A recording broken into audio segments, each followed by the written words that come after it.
Israel and Hamas agreed to a ceasefire, halting a deadly 11-day war that led to widespread destruction in the Gaza Strip, brought life in much of Israel to a standstill and claimed over 200 lives. The ceasefire between Israel and Hamas, the Islamist movement which controls the Gaza Strip, came into force early today. Each side said it stood ready to retaliate for any truce violations by the other. The truce brokered by Egypt, which also included Gaza's second most powerful armed group, Islamic Jihad, was agreed upon following mounting international pressure to stem the bloodshed which erupted on May 10. At 2 a.m. local time, just as the ceasefire took effect, frenzy life returned to the streets of Gaza.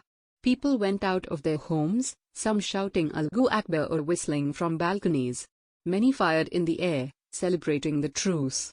A statement from Israeli Prime Minister Benjamin Netanyahu's office said the Security Cabinet had unanimously accepted the recommendation of all of the security officials to accept the Egyptian initiative for a mutual ceasefire without preconditions.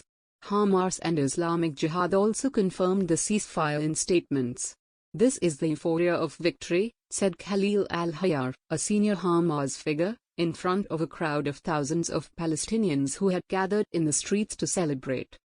A Hamas official said that Israel must end its violations in Jerusalem and address damages from the bombardment of Gaza following a ceasefire that began on Friday, warning the group still had its hands on the trigger.